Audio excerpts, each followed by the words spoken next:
When you want to change the brake pads, you have to pay attention to the level of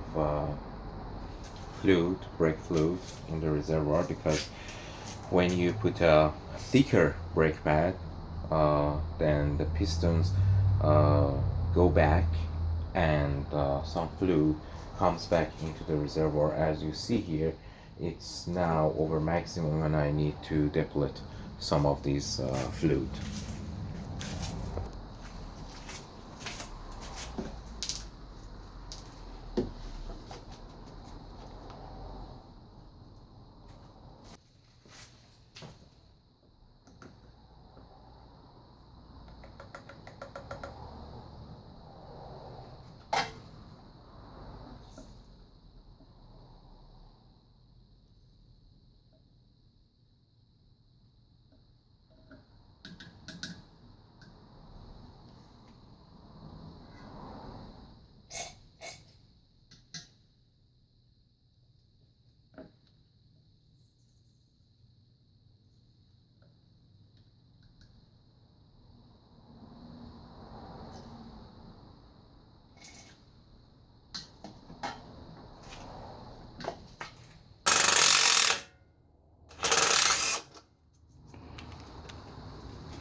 Which keeps the brake line in place. You need to open it. You need to open this one.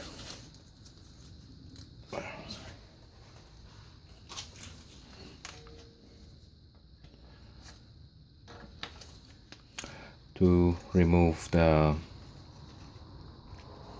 sensor wire from here. And these are brake sensors, this one and one over here. You can change them if you want, or if the signal is on, then you have to change those sensors, I believe.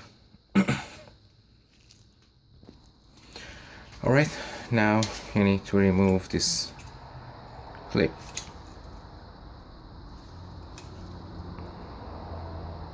Like this. And then use a rod to use a small rod like this to slowly push it out, push this out like this.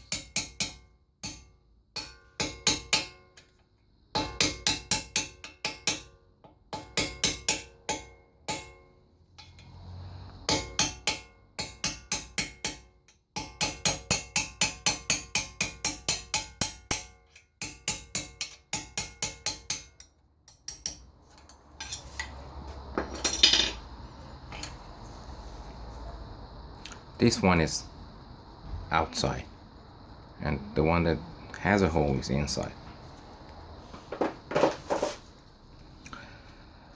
Okay, yes, so here's the sensor.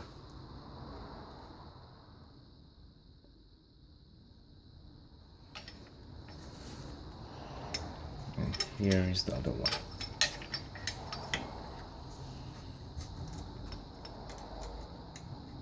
There we go.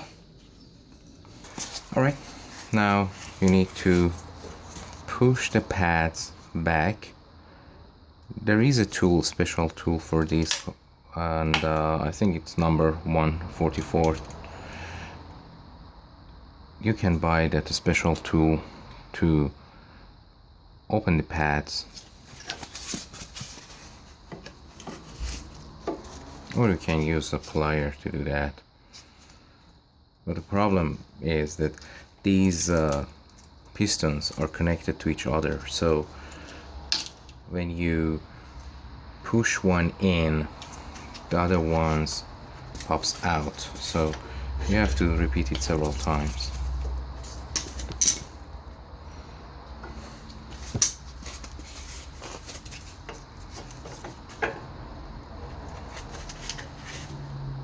And at this time it's essential to check the level of the fluid in the reservoir. You don't want flute overflow. As you see, the pads are loose now. It was Textar, I believe, yeah, and something like 5 millimeters. Some here would be 4 millimeters or something. Yeah, time to change.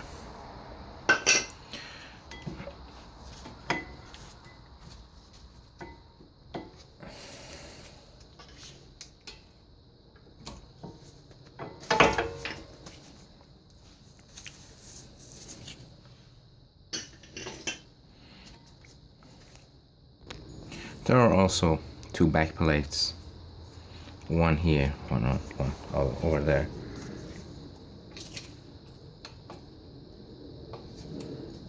You can take them out.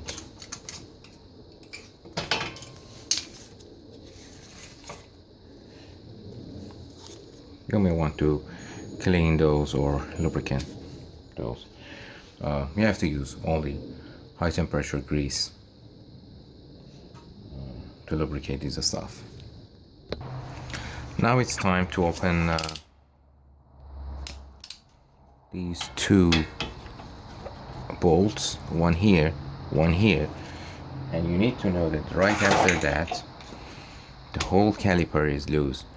So before opening those two bolts completely, it's better to tie up the caliper to some place like here.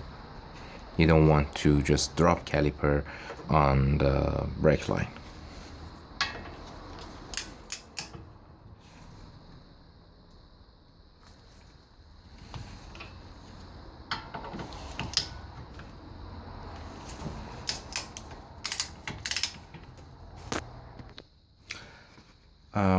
It's recommended to replace those bolts.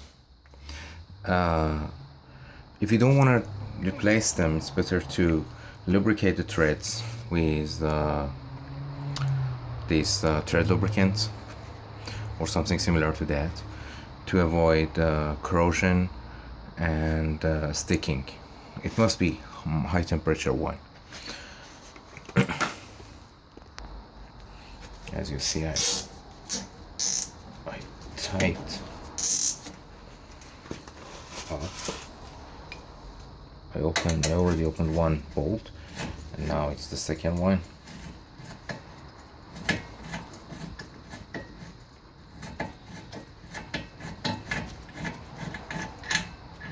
The bolt is like this, so we don't want it be corroded or be stuck.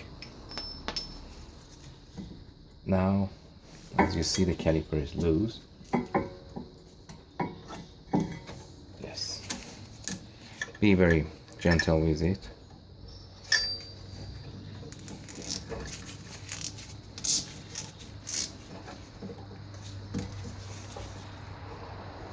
Yeah. All right. Now we open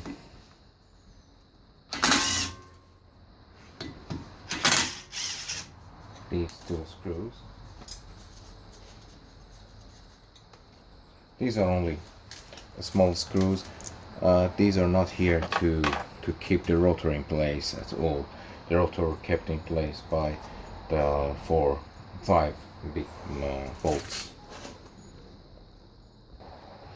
Now you can take the rotor off. That's it.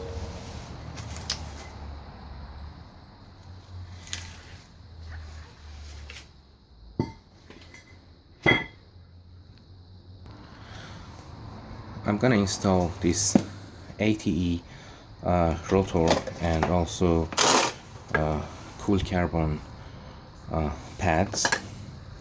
I've never tried them, so I just want to try them for the first time. It's recommended to clean the new rotor with brake parts cleaner spray.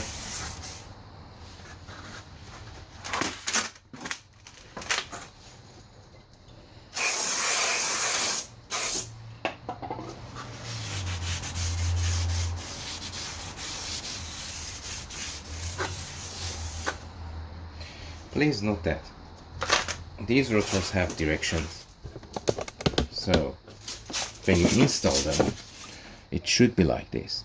When the wheel turns, as you see, it pushes the air out, right?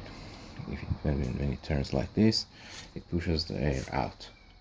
So this is for left side.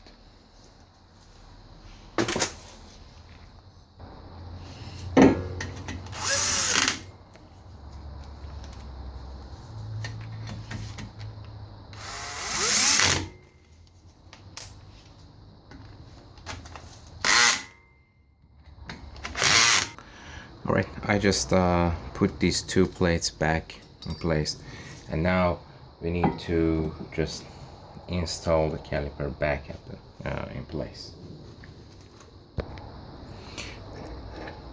I put the lower bolt in, and this is the second one.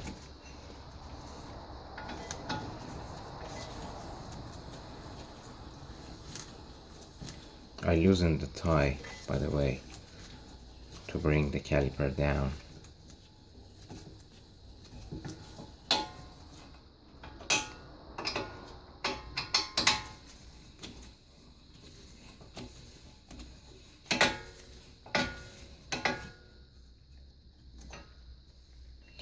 These needs to be tightened to the specific torque.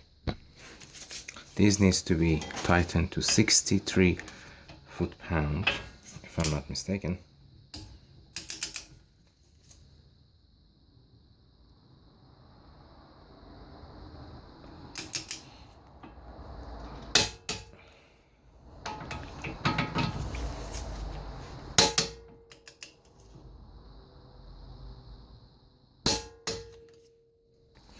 You need to use an anti-squeal compound around this area between these and this plate, as you see, to avoid any noise.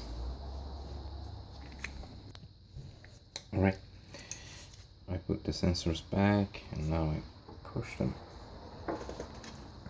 in.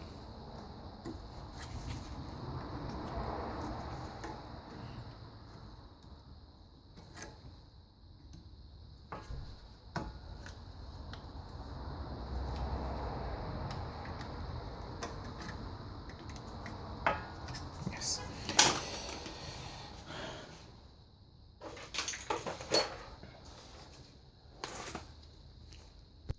Okay, now I push the pin back.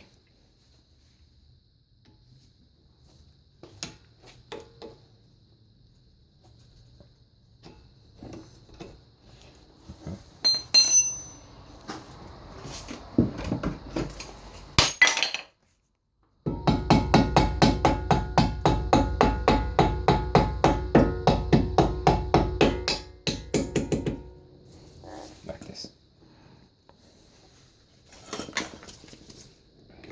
You might need to turn it a little bit to have access to this hole.